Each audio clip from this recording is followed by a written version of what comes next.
Assalamualaikum warahmatullahi wabarakatuh. Perkenalkan, kami dari kelompok 1 Bimbingan Konseling Anak Usia Dini yang terdiri dari kelas Bimbingan Konseling Palembang dan Bimbingan Konseling Indralaya. Dengan saya sendiri yaitu Maya Tania Wardani dan 3 rekan saya lainnya yaitu Eka Puspita, Putri Andriani, dan Pediasi Fadlia. Pada pertemuan kali ini kami akan membahas materi tentang fungsi serta ruang lingkup untuk bimbingan konseling anak usia dini. Selamat menyaksikan.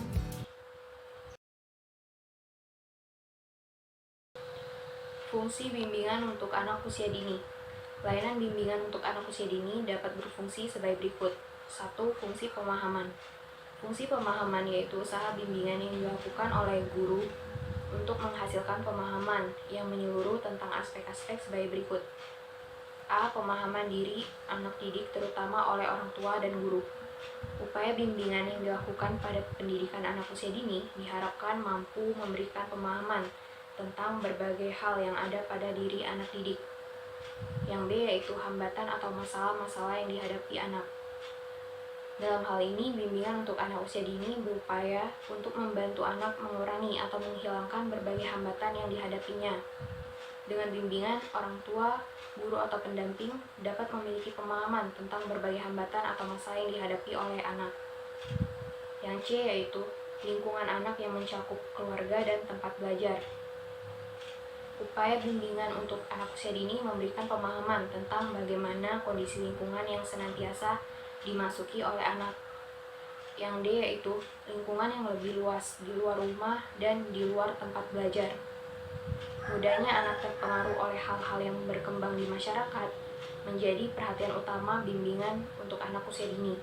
Dengan kegiatan bimbingan, guru atau pendamping dan orang tua dapat memiliki pemahaman tentang hal-hal yang terjadi di lingkungan masyarakat.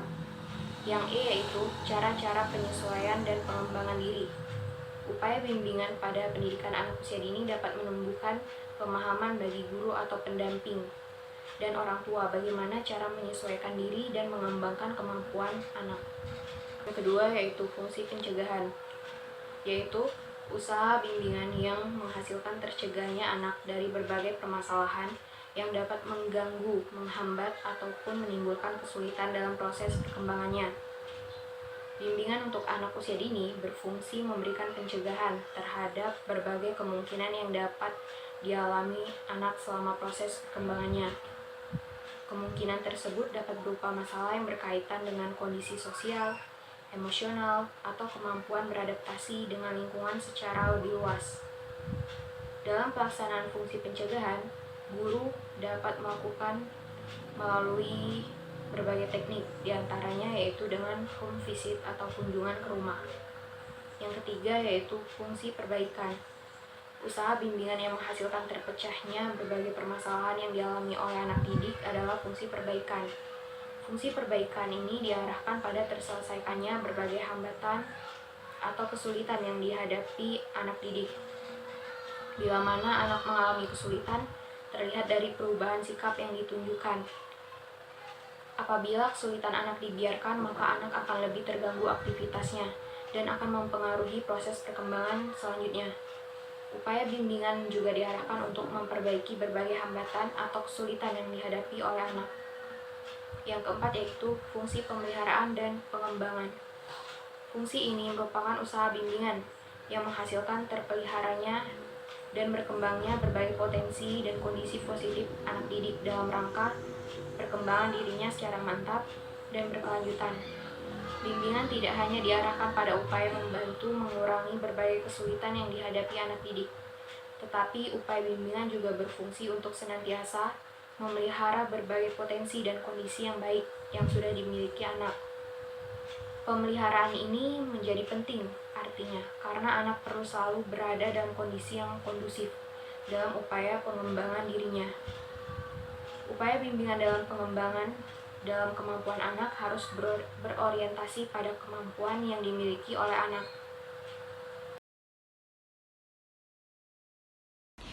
Pengertian bimbingan konseling untuk anak usia dini.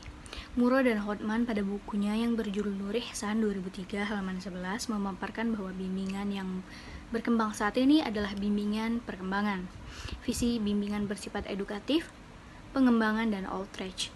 Berdasarkan para ahli tentang konsep bimbingan dan konseling, maka bimbingan dan konseling sebagai upaya bantuan yang dilakukan oleh guru atau pendamping terhadap anak usia dini agar dapat tumbuh dan berkembang secara optimal, serta mampu mengatasi permasalahan-permasalahan yang akan dihadapinya. Adapun secara khusus, layanan bimbingan dan konseling pada anak usia dini dilakukan untuk membantu mereka untuk dapat 1. Untuk mengenal dirinya, kemampuannya, sifatnya, dan kebiasaannya, serta kesenangannya. Yang kedua, yaitu mengembangkan potensi yang dimilikinya. Yang ketiga, mengatasi kesulitan-kesulitan yang dihadapinya. Yang keempat, menyiapkan perkembangan mental dan sosial anak untuk masuk ke lembaga pendidikan selanjutnya. Selain itu, ditinjau dari sudut orang tua, kegiatan bimbingan dan konseling pada anak usia dini dapat dilakukan untuk 1. Membantu orang tua agar mengerti, memahami, dan menerima anak sebagai individu. Yang kedua, membantu orang tua dalam mengatasi gangguan emosi pada anak yang ada hubungannya dengan situasi keluarga di rumah, mengambil keputusan dalam memilih sekolah bagi anaknya sesuai dengan taraf kemampuan kecerdasan, fisik, dan indranya. Yang keempat, memberikan informasi kepada orang tua untuk memecahkan masalah kesehatan anaknya.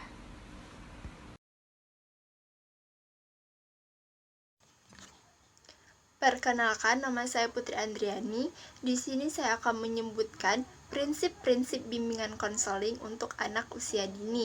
Prinsip yang pertama, bimbingan merupakan bagian penting dari proses pendidikan. Kedua, bimbingan diberikan pada semua anak, bukan hanya untuk anak yang sedang menghadapi masalah. Ketiga, bimbingan harus berpusat pada anak yang dibimbing. Keempat, bimbingan merupakan proses yang menyatu dalam semua kegiatan pendidikan. Kelima, kegiatan bimbingan mencangkup seluruh kemampuan perkembangan anak yang meliputi kemampuan fisik, motorik, kecerdasan sosial, maupun emosional. Keenam, bimbingan harus dimulai dengan mengidentifikasi kebutuhan-kebutuhan yang dirasakan anak. Ketujuh, bimbingan harus fleksibel dan sesuai dengan kebutuhan serta perkembangan anak.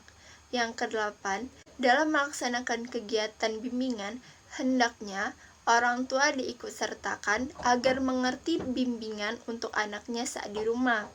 Yang kesembilan, dalam menyampaikan permasalahan anak kepada orang tua, hendaknya menciptakan situasi aman dan menyenangkan, yang memungkinkan terjadinya komunikasi yang wajar dan terhindar dari kesalahpahaman. Yang ke-10, bimbingan dilakukan seoptimal mungkin sesuai dengan kemampuan yang dimiliki guru sebagai pelaksana bimbingan. Jika ada masalah, maka guru pembimbing harus mengkonsultasikan kepada kepala sekolah. Dan yang terakhir yaitu bimbingan harus diberikan secara berkelanjutan. Adapun selanjutnya yaitu asas-asas bimbingan dan konseling anak usia dini. Adapun asas-asas bimbingan dan konseling anak usia dini terbagi menjadi beberapa. Yang pertama yaitu asas kerahasiaan, yaitu di mana ketika kita sedang berkonsultasi kepada konselor, maka konselor harus dapat merahasiakan data-data para konseli. Adapun yang kedua yaitu asas kesukarelaan, yaitu di mana ketika para konseli sedang berkonsultasi kepada konselor, maka konseli harus dapat sukarela menjalani atau mengikuti pelayanan-pelayanan bimbingan dan konseling. Adapun yang ketiga yaitu asas keterbukaan, di mana ketika para konseli sedang berkonsultasi kepada konselor, maka tidak ada rasa berpura-pura dan terbuka kepada para konselor. Adapun selanjutnya yaitu asas kegiatan, yaitu di mana para konseli harus dapat mengikuti atau menjalankan segala kegiatan atau pelayanan bimbingan dan konseling. Adapun selanjutnya yaitu asas kemandirian, yaitu di mana para konseli dituntut untuk dapat melakukan hal-hal dengan mandiri atau dapat memecahkan masalah-masalah mereka dengan diri sendiri atau mandiri tanpa ada bantuan dari orang lain. Adapun selanjutnya yaitu asas kekinian, yaitu di mana ketika para konselor membantu para konseli dalam memecahkan masalah, maka para konselor harus dapat melakukan pecahan masalah tersebut dengan cara kekinian atau dengan cara saat ini atau zaman sekarang. Adapun selanjutnya yaitu asas kedinamisan, yaitu di mana para konselor harus dapat membantu para konseli harus bergerak maju dan tidak monoton. Adapun yang selanjutnya yaitu asas keterpaduan, yaitu di mana para konselor dan konseli harus dapat melakukan pelayanan bimbingan dan konseling dengan harmonis tanpa adanya terkendala atau timbulnya permasalahan. Adapun selanjutnya yaitu asas keharmonisan, yaitu di mana ketika para konselor dan konseli sedang melakukan konseling, maka sebaiknya melakukan dengan sesuai dengan norma dan tidak melakukan hal-hal yang di luar dengan norma. Adapun yang ke-10 yaitu asas keahlian, yaitu di mana ketika melakukan bimbingan dan konseling, maka orang yang menindaklanjuti atau memecahkan masalah para konseli orang yang benar-benar ahli atau profesional dalam bidang tersebut. Adapun yang ke-11 yaitu asas alih tangan kasus, yaitu di mana ketika para konselor membantu konseli dalam memecahkan masalah konseli, tetapi ketika para konselor tidak dapat memecahkan masalah para konseli, maka sebaiknya para konselor harus dapat memindah lanjutkan masalah tersebut kepada orang yang lebih ahli lagi, seperti kepala sekolah, guru bidang yang benar-benar ahli, dan guru lainnya.